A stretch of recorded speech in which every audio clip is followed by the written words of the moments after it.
Alright, I decided to talk about my favorite draft moments from the WWE when I was watching wrestling.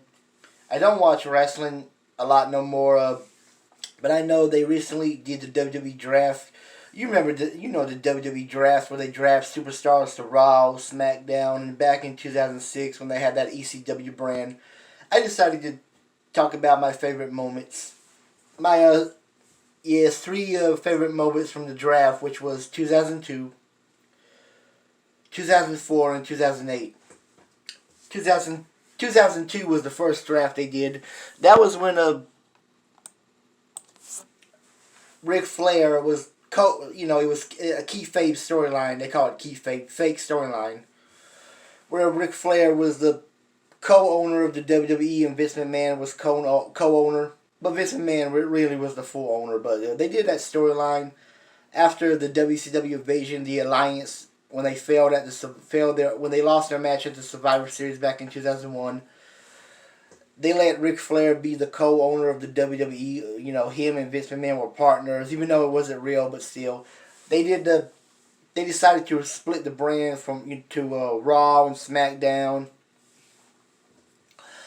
Anyway, the first one was personal my favorite since that was going to change the WWE forever. They had a coin toss, I think. It's been a long time since I saw that. Raw, was it Raw when they did the draft? But anyway, I think they had a coin toss, and Vince McMahon won the coin toss, and his first draft pick for SmackDown was The Rock. So he picked The Rock. I forgot to mention that at the time Vince McMahon was the owner on. No, it wasn't the general manager. What do you call it? I think he was just the owner of SmackDown, and Flair was the owner of Raw. Yeah.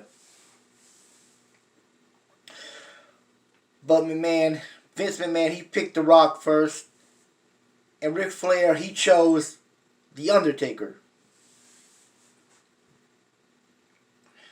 Vince McMahon, he picked Kurt Angle because Kurt Angle was mad. He wasn't the number one pick, so alright, you're my second pick. My second SmackDown pick, Kurt Angle. Next, the number 4 pick, this was Ric Flair's turn. He picked the NWO, X-Pac, Kevin Nash, and Scott Hall.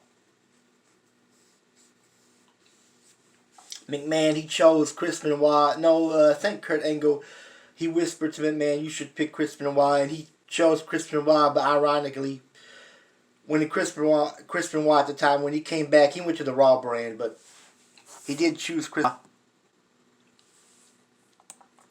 Flair then chose Kane. This was number 6. Number 7 for SmackDown.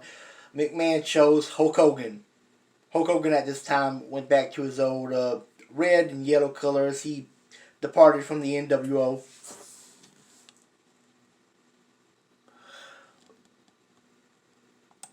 Ric Flair, he chose, this is the number 8. It was Flair's turn. He chose the Rob Van Dam. The whole damn show. I just wanted to say that. I'm sorry. SmackDown, this was McMahon's turn. He chose the... he chose Billy Gunn and Chuck Palumbo when they were that tag team, Billy and Chuck. They were the WWF Tag Team Champions at the time, and when the next week when they did Raw, the first time they had the brand split, that's when the WWF, they had to change their name to the WWE because the World Wildlife Fund, they sued them for a lot of times.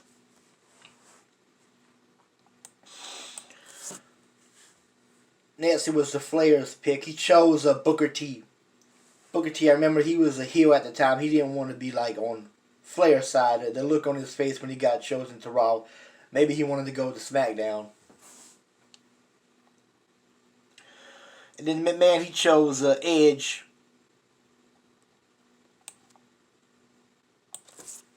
And let me start over. Just want to get my voice right for this video. McMahon, he chose Edge the next time, and Flair, he chose the Big Show.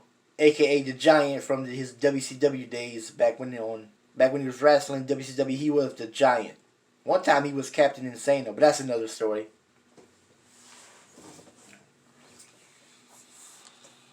Oh, this is one of my personal favorites when yeah,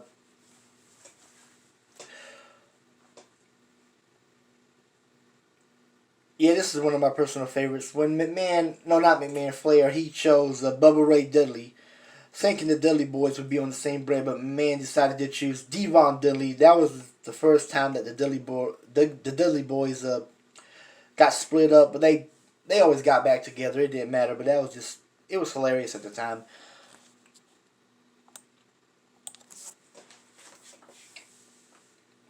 I remember McMahon, he wanted to choose Brock Lesnar, but it was Ric Flair's turn, and Flair chose Brock Lesnar, so Brock Lesnar had to be on the Raw brand, along with his manager Paul Heyman. This was back in 2002. I'm not going to tell you the whole draft. Now 2004, that's also my second favorite draft. I just have all three of them. They did the ECW draft, but that was my all-time favorite. This one, they had the 10 picks. Yeah, this was when Eric Bischoff was the general manager on Raw and Paul Heyman was the general manager on SmackDown. So Paul Heyman, he got to pick first. He picked Rene Dupree. Bischoff, he chose Shelton Benjamin. This was when he was tag team partners with Charlie Haas, the world's greatest tag team. So they got split up. Benjamin had to go. Shelton Benjamin, he had to be forced to go to Raw. Paul Heyman's turn, number 3. He chose Mark Gingerak. Eric Bischoff's turn. This was number 4. He chose WWE diva Nadia. Nadia. This was a shocker, but it really didn't matter. I'm going to tell you why in a minute, or a second anyway. Okay, so at that moment, John Cena, he was still on SmackDown. He came out and he just chose Paul Heyman's number for him. But not his number. He picked the name out of the... You see, they did this... Eric Bischoff and Paul Heyman, they had to draw names out of not the box, They had to pick names... out of that, you know what I'm talking about. I can't say it right now. I'll say box, but it wasn't really a box. They had this, that thing where you have to pick names out of the. But anyway, John Cena, he chose the name for Paul Heyman, and Paul Heyman at first he didn't want to do it. This isn't my pick, and Bischoff said, "No, that is your pick. That is your pick." You gotta go rewatch it to know what I'm talking about. Rewatch on WWE Network or whatever to see the 2004 draft. It's hilarious to me. It's still hilarious to this day how that happened. But anyway, even though this was really John Cena's pick, I'm gonna say it's Heyman's pick. Number 5, he chose the Game, Triple H, and the members of Evolution. They were all shocked, and everybody in the Raw Superstars, they were like, nah, nah, nah, nah. Hey, hey, hey. Goodbye. And then Bischoff was so upset, and the look on Heyman's face, he was having that evil smile. He got Triple H. But it really didn't matter because Triple H got drafted back to Raw. I'm going to tell you why in a minute. But anyway, that didn't count. H got drafted back to Raw the next week. It sucked when SmackDown aired on that Thursday night. Bischoff's next pick was number 6. It was Rhino, the Man Beast Rhino. Number 7, this was Paul Heyman's pick. He picked up Rob Van Dam. Number 8, Bischoff, he chose Tajiri. Number 9, Paul Heyman, he picked Teddy Long. Number 10, Bischoff's turn. Raw gets Edge. Number 11, Paul Heyman, he picked Spike Dudley. And last but not least,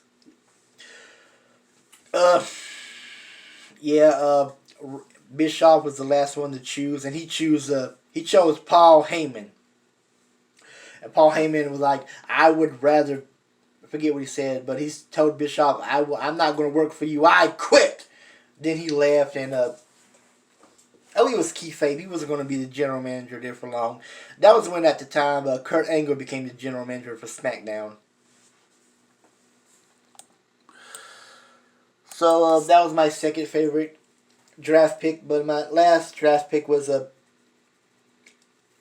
think it was in 2008. I'm going to tell you why in a minute. What was it? 2008. It had to be 2008.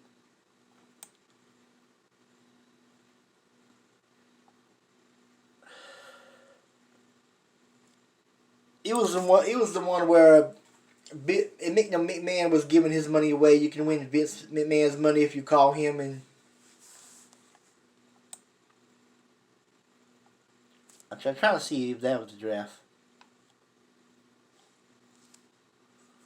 No, I think it was 2008. I'm looking on 2007 because 8 was my personal favorite too.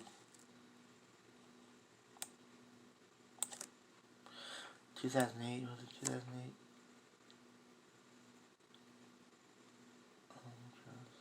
Yeah, this was it. It was 2008. They had Raw, SmackDown, and ECW. What happened to McMahon at the end, after he gave away his last money, something bad happened. He fell on the ground, and all the superstars had to come and help him. It was, it wasn't real, but it was still hilarious when that happened.